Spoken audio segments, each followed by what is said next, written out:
రాష్ట్ర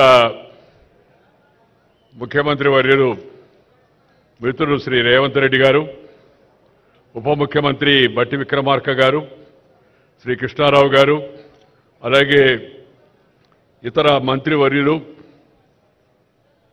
ఈరోజు నాతో పాటు పద్మ విభూషణ్ అందుకున్నట్టు యొక్క మనందరికీ ఇష్టమైన సినిమా కథానాయకుడు అయిన యొక్క చిరంజీవి గారు, అలాగే తెలంగాణ నుంచి పద్మ అవార్డులు వచ్చినట్టు మిత్రుల కాస్త ప్రశాంతంగా ఉంది, సమయం కూడా తక్కువ ఉంది. పద్మ అవార్డులు వచ్చినట్టు యొక్క పెద్దలు వివిధ రంగాల్లో వాళ్ళ ప్రతిభను గుర్తించి ఈరోజు పద్మ అవార్డు వాళ్ళకు వచ్చింది. నేను ముఖ్యంగా అవార్డులు సన్మానాలు అవి పెద్దగా జీవితంలో తీసుకోను కూడా. కానీ ప్రధానమంత్రి గారు ఈ పద్మ అవార్డు ఈ స్థాయిలో మీకు ఇస్తున్నామని చెప్పిన తర్వాత నేను ఆయన మీద గౌరవంతో కాదనలేకపోయాను.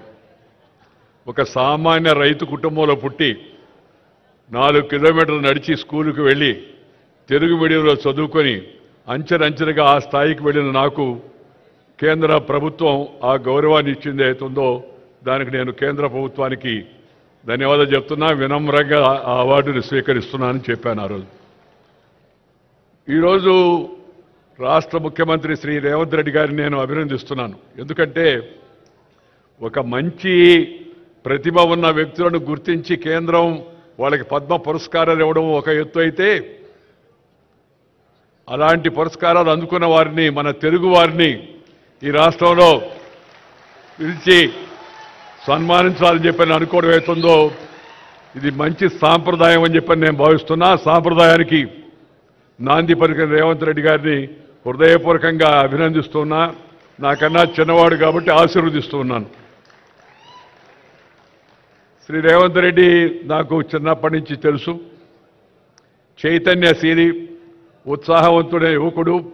అలాంటి వారికి రాష్ట్ర ముఖ్యమంత్రిగా అవకాశం వచ్చింది.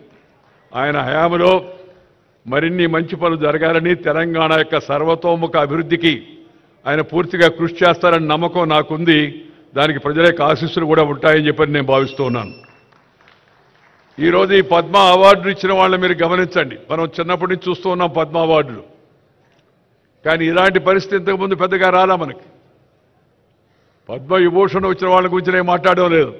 పద్మ అవార్డులు వచ్చిన వాళ్ళు ఎవరుతున్నారో వాళ్ళ గురించి.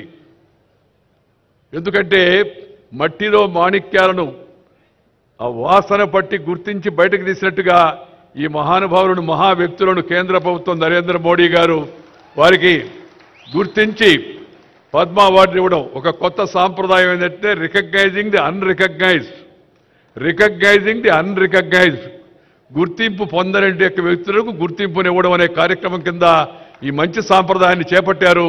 వారికి కూడా నేను శుభాకాంక్షలు అందజేస్తూ ఉన్నాను. నా తోటి మిత్రుడు, ప్రేమపాత్రుడు శ్రీ చిరంజీవి గారికి పద్మ విభూషణ్ లభించినందుకు నా సరసన నాకు ఎంతో సంతోషంగా ఉంది. ఎందుకంటే నేను ఎప్పుడు ఆయన నటనా సామర్థ్యాన్ని గురించి, ప్రతిభను గురించి చెప్తూ ఉంటాను. గతంలో కూడా చెప్పాను, మీ సౌకర్యార్థం మళ్ళా కూడా చెప్తూ ఉన్నాను. తెలుగు కళామ తల్లికి 2 కళ్ళు స్వర్గీయ నందమూరి తారక రామారావు గారు, అలాగే అక్కినేని నాగేశ్వరరావు గారు. తెలుగు కళామ తల్లికి 2 కళ్ళు స్వర్గీయ నందమూరి తారక రామారావు గారు, అక్కినేని నాగేశ్వరరావు గారు అయితే 3వ కన్ను శ్రీ చిరంజీవి గారని చెప్పిన సందర్భంగా నేను మనం చేస్తాను. ఈ విషయం నేను ఇవాళ చెప్పడం లేదు, ఆయనకు అవార్డు లభించింది కాబట్టి అని. చాలా కాలం కింద విజయవాడలో ఈ విషయాన్ని చెప్పాను. ఎందుకంటే ఆయనలో ఉన్న ప్రతిభను నేను గుర్తించాను కాబట్టి, నాకు నచ్చింది కాబట్టి, జనం మెచ్చింది కాబట్టి ఆ విషయాన్ని చెప్పడం జరిగింది. ఎందుకంటే మరి తన నటనా కౌశల్యం ద్వారా ప్రజానికాన్ని రంజింప చేయడం, దానికోసం నిరంతరం శ్రమిస్తూ ఉండడం ఒక ఎత్తు అయితే, ఆ నటనలో కొన్ని ప్రమాణాలు పాటించి అసభ్యతకు, అశ్లీలతకు, హింసకు పెద్దగా తావివ్వకుండా నటన కొనసాగించడం అవుతుందో చిన్న విషయం కాదు. ఆ విషయంలో చిరంజీవి గారిని ఇతరులు కూడా ఆదర్శంగా తీసుకోవాల్సిన అవసరం ఎంతో ఉంది. రెండవది మన యొక్క ప్రజా జీవనంలో ఉన్న వాళ్ళందరూ భారతీయ సంస్కృతిని పాటించి share and care is the core of Indian philosophy. ఆది కాలం నుంచి, వేదకాలం నుంచి, పుణ్యకాలం నుంచి, పురాణ కాలం నుంచి మన పూర్వీకులు అనుభవించి రంగరించి మనకు మేళవించి మనకు అందించిన వారసత్వం అయితే ఉందా భారతీయత, నువ్వు పెంచుకో, ఇతరులతో పంచుకో, పెంచుకో, పంచుకో. ఈ షేర్ అండ్ కేర్ అనేది మన పెద్దలు మనకు అందించినట్టు పెద్ద గొప్ప నానుడి. దాన్ని వారు జీవితంలో ఆచరిస్తూ పెద్ద నటుడుగా పేరు వచ్చినా, రాజకీయాల్లో అవకాశం వచ్చి పైకి వెళ్ళినా, మరి కింద జనానికి, సామాన్య జనానికి మేలు చేయాలనే ఉద్దేశంతో ఆ బ్లడ్ బ్యాంక్ కార్యక్రమాన్ని చేపట్టి దాన్ని కరోనా సమయం ఆ తర్వాత కూడా నిరంతరం కొనసాగించడం అవుతుందో ఇది చాలా చాలా అభినందించిన విషయం అని మీ అందరూ కూడా మనం చేస్తున్నాను. అందుకని సహజంగా వారికి ఈ అవార్డు వచ్చిందని తెలిస్తే నాకు చాలా సంతోషం వేసింది. మిత్రులారా, నేను పెద్దగా ప్రసంగించాను, సమయం కూడా చాలా ఎక్కువైంది, కాలాతీతమైంది. ఒకటి ఒకటి ఒకటి ఒకటి ఒకటి ముఖ్యమంత్రి గారిని నేను అభినందించాను, ఇందాక కేంద్ర ప్రభుత్వాన్ని అభినందించాను, ఈ పద్మ అవార్డు వాడు ఇచ్చిన అందరిని అభినందించాను. జీవితంలో పట్టుదల ఉంటే, కృషి ఉంటే ప్రతి ఒక్కరు కూడా ఉన్నత శిఖరాలకు చేరుకోవచ్చు అనేది ఈ అందరి యొక్క జీవితాల గురించి మనం కొత్త యువతరం, నవతరం తెలుసుకోవాల్సిన విషయాన్ని మీ అందరికి కూడా మనం చేస్తూ ఉన్నాను. కృషి, అందువల్ల ప్రతి ఒక్కరికి జీవితంలో క్రమశిక్షణ, సమయ పాలన, మాట తప్పకుండా ఉండడం, నీతి నిజాయితీ, ఇతరులతో తనకు వచ్చిన దాన్ని పంచుకోవడం అవుతుందో అలవాటు చేసుకుంటే తప్పనిసరిగా జీవితంలో యువతరం కూడా పైకి వస్తారని చెప్పని నేను ఈ సభలో ఉన్న యువకులకే కాకుండా రాష్ట్రంలో ఉన్న యువకులందరూ కూడా నేను ఈ సందర్భంగానే మనవి చేస్తా ఉన్నాను. అలాంటి అవకాశం వస్తుందంటే ప్రయత్నం చేస్తే వస్తుంది. మనం ఇష్టపడిన పనిని కష్టపడి చేస్తే నష్టపడేది లేదు అనేది నా యొక్క భావన. ఇష్టపడిన పనిని కష్టపడి చేస్తే నష్టపడేది లేదని. ఈ వయసులో కూడా ఇలా ఉత్సాహంగా ఉండి ఇంత ఉరకరెత్తిచ్చేట్టుగా నటన చేయడం అంటే చిన్న విషయంగా, దాని వెనక ఎంత శ్రమ ఉందో, రోజు ఎంత బాధలు పడుతుంటారో, ఎంత ఇబ్బంది పడుతూ ఉంటారో నటులు మనం అర్థం చేసుకోవచ్చు. బట్ శ్రమ, ఆ శ్రమ అది ఇష్టపడిన శ్రమ. ఇష్టపడిన శ్రమని కష్టపడి చేస్తే నష్టపడేది లేదు, మంచి గుర్తింపు వస్తుందని దానికి వారి యొక్క జీవితం కూడా ఒక ఉదాహరణ చెప్పని సందర్భంగా నేను మనవి చేస్తా ఉన్నాను. ప్రజా జీవనంలో ఉన్న వ్యక్తులు కొన్ని విలువలు పాటించాలా, ఇందాక వారు చెప్పారు కదా, సాంప్రదాయాలు పాటించాలా. నేను ఈ వేదిక సందర్భంగా అందరికీ కూడా కోరేది ఏంటంటే, జీవితంలో మనకందరికీ అవకాశం రాదు, వచ్చిన అవకాశాన్ని మంచిగా ఉపయోగించి కొన్ని ప్రమాణాలు నెలకొల్పండి, కొన్ని విలువలు కాపాడండి. ఈ మధ్యకాలంలో అసెంబ్లీలలో, పార్లమెంట్లో వివిధ స్థాయిల్లో జరుగుతుంటే గలాటాలు ప్రజల్లో చాలా ఆందోళన కలిగిస్తూ ఉన్నాయి. One way it is demoralising the people. Keeping that in mind, one must correct himself and herself. ప్రతి ఒక్కరు కూడా తమ జీవితాన్ని సరిదిద్దుకునే ప్రయత్నం చేయాల్సిన అవసరం ఎంతో ఉంది. అవసరమైన వాళ్ళందరూ ప్రజాప్రతినిధులు అంటే ఆ ఎంపీలు, నేను చైర్మన్గా ఉన్నాను రాజ్యసభకి 5 ఏళ్ల పాటు, అంతకుముందు మంత్రిగా ఉన్నాను పార్లమెంటరీ అఫైర్స్, అలాగే ఇతర మంత్రిత్వ శాఖల్లో ఉన్నాను, చూశాను. ప్రతిపక్షంలో ఉన్నాను, అధికార పక్షంలోకి ఉన్నాను. మనము మన ప్రవర్తన జనమంతా చూస్తూ ఉంటారు, అభినందిస్తూ ఉంటారు. నాకు పాత రోజులు బాగా గుర్తు. నేను యువకుడిగా అసెంబ్లీకి వచ్చినప్పుడు నేను జైపాల్ రెడ్డి గారు మాట్లాడుతూ ఉంటే రాష్ట్రంలో ప్రతి ఒక్కరు కూడా సాయంత్రం 6 గంటల 15 నిమిషాలకి రేడియో పెట్టుకునేవాళ్ళు. అప్పుడు టీవీలు లేవు. విందాము ఏం చెప్పారు వీళ్ళని. నువ్వు కష్టపడితే, మంచిగా జనం కోసం పనిచేస్తే, నీ మంచి ప్రవర్తన బాగుంటే జనం దాన్ని ఆదరిస్తారు. అందుకు నేను సొంతంగా అనుభవం చెప్పాను. ఆ రాజకీయాన్ని ఇప్పుడు నేను ఇక్కడ చెప్పదలుచుకోలేదు. కానీ ఒక విషయం గమనించాలి, ఇప్పుడు ఇవాళ రాజకీయాల్లో ప్రమాణాలు తగ్గిపోతున్నాయి, జనానికి ఆందోళనగా ఉంది. శాసనసభలో, పార్లమెంట్లో ప్రమాణాలు తగ్గిపోతున్నాయి, ప్రజల యొక్క ప్రజా జీవనంలో ప్రమాణాలు తగ్గిపోతున్నాయి. అధికారుల స్థాయిలో, అనధికారుల స్థాయిలో ఈ ప్రమాణాలను మళ్ళా తిరిగి సరిదిద్దాల్సిన కర్తవ్యం మన అందరిపైన ఉందని చెప్పని ఈ శుభ సందర్భంగా నేను అందరికి కూడా మనవి చేస్తా ఉన్నాను.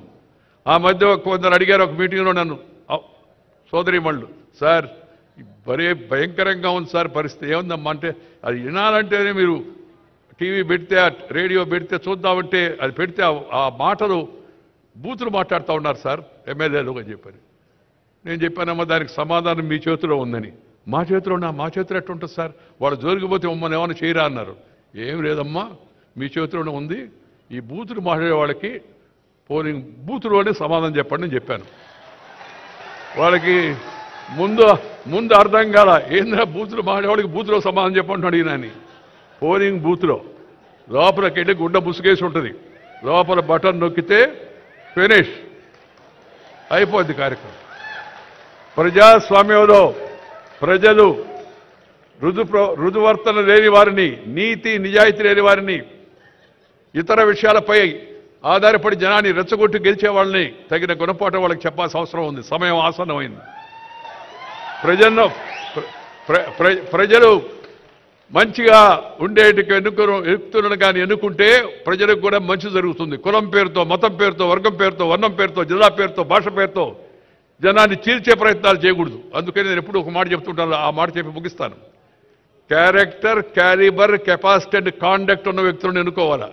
4 Cలు character, calibre, capacity and conduct ఉన్న వ్యక్తులను ఎన్నుకోవాలా. రాజకీయంలోనే కాదు, ఏ రంగంలోనైనా సరే అలాంటి వాళ్ళని ప్రోత్సహించాలా. కానీ కొంతమంది నాయకులు కొత్తగా కనిపెట్టారు 4 Cలు. ఆ సీలు కష్టం కదా, అందుకని దాని ప్లేస్లో కొత్త సీలు కనిపెట్టారు. ఏందయ్యా కొత్త సీల్ అంటే? Caste, community, cash, criminality. ఆ సీలు బదులు ఈ సీలు. కానీ నేను వాళ్ళకి కూడా చెప్పదలుచుకున్నది, తాత్కాలికంగా ఒకసారి ఉపయోగపడవచ్చేమో, కానీ ఎల్లకాలం అది మనం రక్షించదు. కాబట్టి అందరూ కూడా ఆ లక్షణాలను వాటిని దూరంగా పెట్టి మంచి ధనంతో మంచిగా ప్రజలకు మేలు చేసే ప్రయత్నం ప్రజాప్రతినిధులు చేయాలని సందర్భంగా మనవి చేస్తూ, ప్రతిభ ఉంటే పురస్కారం లభిస్తుంది, దానంతటదే, దాని గురించి ఆలోచించాల్సిన అవసరం లేదని చెప్పని మరొకసారి చెప్తూ తెలంగాణ ప్రభుత్వానికి నేను అభినందనలు తెలియజేస్తూ, మరి నాకు రేవంత్ రెడ్డి గారు చెప్పారు. చెప్తే నేను చెప్పానయ్యా, మామూలుగా నేను సన్మానాలు పెద్దగా అంగీకరిస్తాను, దట్టు ఈ అవార్డు వచ్చిన సందర్భంగా. అంటే లేదు సార్, ప్రభుత్వం తరఫున మా తెలుగువాడిగా మీకు ఈ అవార్డు వచ్చినందుకు మేము ప్రభుత్వం తరఫున సన్మానిస్తామని చెప్పారు. అందుకే నేను వెంటనే అంగీకరించాను. ఇవాళ ఈ కార్యక్రమంలో పాల్గొంటున్నాను. మీ అందరి యొక్క అభిమానానికి హృదయపూర్వకమైన ధన్యవాదాలు తెలియజేస్తూ మీ దగ్గర సెలవు తీసుకుని నమస్కారం. జై హింద్.